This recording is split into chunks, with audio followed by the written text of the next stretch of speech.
नमस्कार छात्रों, आज हम कल के पाठ को आगे बढ़ाते हुए पढ़ेंगे मौर्य वंश। मौर्य वंश मगध का एक बहुत ही शक्तिशाली वंश था। इसके बारे में देखिए, 16 महाजनपदों में से एक मगध का एक साम्राज्य के रूप में आविर्भाव हर्यक वंश के समय हुआ और कालांतर में मगध ने प्राय समस्त उत्तर भारत पर अपना आधिपत्य स्थापित कर लिया। यानी जिन 16 जनपदों का वर्णन अंगुत्तर निकाय में किया गया, उसमें मगध जनपद सबसे ज्यादा शक्तिशाली था और इसके ऊपर राज करने वाले मौर्य वंश का आज हम अध्ययन करने वाले हैं। मौर्य वंश की स्थापना ईसा पूर्व 326 ईस्वी के लगभग मगध के राज सिंहासन पर नंद वंश का एक विलासी राजा घननंद सिंहासनारूढ़ था। इस समय पश्चिमोत्तर भारत सिकंदर से आक्रांत था। प्रजा अपने राजा के अत्याचारों से पीड़ित थी। ऐसे कर भार के कारण राज्य के लोग उससे असंतुष्ट थे। इस परिस्थिति में मगध को एक ऐसे व्यक्ति की आवश्यकता थी जो विदेशी आक्रमण से उत्पन्न संकट को दूर करे और उसे एक सूत्र में बांधकर चक्रवर्ती सम्राट के आदर्श को चरितार्थ करे। शीघ्र ही भारत के राजनीतिक नवमंडल पर कौटिल्य के शिष्य चंद्रगुप्त प्रकट हुआ तथा एक नवीन राजवंश मौर्य वंश की स्थापना की। तो देखिए कि ईसा से पहले 326 ईस्वी में मगध का जो राज्य था उस पर नंद वंश का शासन था और उस पर जो अंतिम राजा शासन कर रहा था उसका नाम था घननंद। और वह कैसा था? बहुत ही विलासी था। उसी समय घननंद के समय में ही पश्चिम उत्तर भारत में आक्रमणकारी कौन थे? सिकंदर। यानी पश्चिम उत्तर दिशा से भारत पर सिकंदर ने आक्रमण करने शुरू कर दिए थे। एक तो घननंद के समय में सिकंदर के आक्रमण प्रजा पर हो रहे थे, राज्यों पर हो रहे थे। दूसरा, इनके सिंहासन के समय, इनके राज्य के समय बहुत ही अधिक प्रजा जो है अपने राजा के अत्याचारों से भी पीड़ित थी। तो प्रजा पर दो तरफा मार हो रही थी। इससे क्या लोग बड़े ही असंतुष्ट थे और लोग ऐसा सोचते थे कि कोई ऐसा राजा आए जो पूरे देश को एक सूत्र में बांध सके, यानी चक्रवर्ती सम्राट बन सके। और इसी भावना को लेकर कौटिल्य, जिन्हें हम चाणक्य के नाम से जानते हैं, जिन्होंने अर्थशास्त्र की रचना की थी, उनका जो शिष्य था चंद्रगुप्त, मौर्य वंश की स्थापना करता हुआ मगध पर अपना राज्य स्थापित करता है। तो मौर्य वंश के सर्वप्रथम राजा कौन थे? चंद्रगुप्त मौर्य। और चंद्रगुप्त मौर्य का समय कौन सा था? 322 ईस्वी पूर्व से 298 ईस्वी पूर्व, यानी ईसा से पहले 322 ईस्वी से लगाकर 398 ईस्वी तक चंद्रगुप्त मौर्य का शासन समय रहा। अपने गुरु चाणक्य की सहायता से अंतिम नंद शासक घननंद को पराजित कर 25 वर्ष की आयु में चंद्रगुप्त मौर्य मगध के सिंहासन पर आरूढ़ हुआ। यानी जब इनकी 25 वर्ष की आयु थी चंद्रगुप्त मौर्य की, तो इनके गुरु चाणक्य की मदद से इन्होंने घननंद को पराजित किया और मगध पर अपना राज्य स्थापित कर दिया।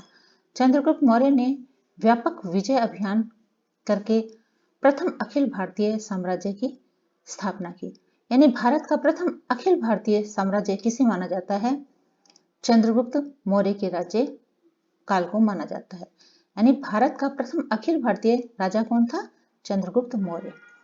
305 ईस्वी पूर्व में उसने तत्कालीन यूनानी शासक सेल्यूकस निकेटर को पराजित किया। 305 ईस्वी में उनका युद्ध किससे हुआ? यूनान के शासक सेल्यूकस निकेटर से हुआ, जिसे उन्होंने हरा दिया।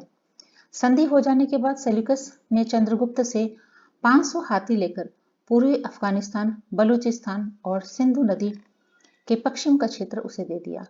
अब चूंकि सेल्यूकस निकेटर युद्ध में हार गया और दोनों में संधि हुई, संधि में क्या हुआ कि चंद्रगुप्त मौर्य ने सेल्यूकस निकेटर को 500 हाथी दिए और सेल्यूकस निकेटर ने चंद्रगुप्त को क्या दिया? अफगानिस्तान, पूर्वी अफगानिस्तान का इलाका, बलूचिस्तान, सिंधु नदी के पश्चिम का क्षेत्र। इसके साथ साथ सेल्यूकस निकेटर ने अपनी पुत्री का विवाह भी चंद्रगुप्त से कर दिया। मैग्नेथिस को अपने राजदूत के रूप में उसके दरबार में भेजा। यानी सेल्यूकस निकेटर की पुत्री का विवाह चंद्रगुप्त से हुआ। सेल्यूकस निकेटर ने अपने राजदूत, अपने एक व्यक्ति को जिनका नाम मैग्नेसिस था, वो राजदूत बनाकर चंद्रगुप्त के दरबार में भेजा था। चंद्रगुप्त के विशाल साम्राज्य में काबुल, हेरात, कंधार, बलूचिस्तान, पंजाब, गंगा यमुना का मैदान, बिहार, बंगाल, गुजरात, विंध्य और कश्मीर के भूभाग सम्मिलित थे। यानी इतने बड़े क्षेत्र में चंद्रगुप्त का राज्य फैला हुआ था। तमिल ग्रंथ एहनानूर और मुरनानूर से विदित होता है कि चंद्रगुप्त मौर्य ने दक्षिण भारत पर भी आक्रमण किया था। यहाँ प्रश्न क्या बनता है कि वे कौन से तमिल ग्रंथ है जो ये बताते हैं कि चंद्रगुप्त ने दक्षिण भारत पर भी आक्रमण किया था? तो वे ग्रंथ है हमारे एहनानूर और मुरनानूर। चंद्रगुप्त मौर्य ने दक्षिण भारत पर भी आक्रमण किया था। वृद्धावस्था में उसने भद्रबाहु से जैन धर्म की दीक्षा ली थी। यानी जब वे वृद्ध हुए तो वे जैन धर्म में दीक्षित हो गए और उन्होंने इसकी दीक्षा किससे ली थी? भद्रबाहु से। उसने 298 ईस्वी पूर्व में श्रवण बेलगोला मैसूर में उपवास करके अपना शरीर त्याग दिया। यानी श्रवण बेलगोला वह स्थान था और 298 ईस्वी पूर्व वह समय था जब चंद्रगुप्त मौर्य इस संसार से विदा लेते हैं। मौर्य साम्राज्य के अगले शासक थे बिंदुसार। बिंदुसार का समय था 298 ईस्वी पूर्व से 272 ईस्वी पूर्व। बिंदुसार चंद्रगुप्त मौर्य का पुत्र व उत्तराधिकारी था, जिसे यूनानी लेखक अमित्रोचेटस कहते हैं। यानी चंद्रगुप्त के बाद राजा बनने वाला व्यक्ति था बिंदुसार। वह किसका पुत्र था? चंद्रगुप्त का पुत्र था। और जो यूनान के लेखक थे वे उन्हें अमित्रोचेटस नाम से पुकारते थे। वायु पुराण में इसे भद्रसार तथा जैन ग्रंथों में सिंहसेन कहा गया है। यानी कि बिंदुसार के अन्य नाम क्या थे? अमित्रोचेटस, भद्रसार और सिंहसेन। उसने सुदूरवर्ती दक्षिण भारतीय क्षेत्रों को भी जीतकर मगध साम्राज्य में सम्मिलित किया। यानी अपने पिता द्वारा चलाए गए विजय अभियान को इन्होंने आगे बढ़ाया और अपने राज्य का विस्तार किया। दिव्य विधान के अनुसार इसके शासनकाल में तक्षशिला में 2 विद्रोह हुए। किसके शासनकाल में तक्षशिला में 2 विद्रोह हुए? बिंदुसार के। इसकी जानकारी किससे मिलती है? दिव्य विधान ग्रंथ से मिलती है। जिसका दमन करने के लिए पहले अशोक और बाद में सुसीम को भेजा गया। कहीं पे भी विद्रोह होता है तो उसको शांत करना पड़ता है, यही काम बिंदुसार को करना पड़ा। इसने पहले अशोक को लीडर बना के वहां विद्रोह को शांत करने के लिए भेजा, बाद में सुसीम को लीडर बना के वहां विद्रोह शांत करने के लिए भेजा। बिंदुसार के राज दरबार में यूनानी शासक एंटियोकस प्रथम ने डायमेकस नामक व्यक्ति को राजदूत के रूप में नियुक्त किया। देखिए किस राजा के समय किस देश का कौन सा राजदूत था, यह हमें याद रखना है। तो बिंदुसार के समय यूनानी शासक जो था एंटियोकस प्रथम था और इसका भेजा हुआ व्यक्ति डायमेकस उस समय बिंदुसार के शासक राज्य का राजदूत था। इधर प्लिनी के अनुसार मिश्र नरेश, इन प्लिनी महोदय ने कहा कि मिश्र के जो राजा थे फिलाडेल्फस, जिन्हें मेली द्वितीय के नाम से भी जाना जाता है, ने डियानीसियस नामक मिश्री राजदूत बिंदुसार के दरबार में भेजा। यानी मिश्र के देश का भी राजदूत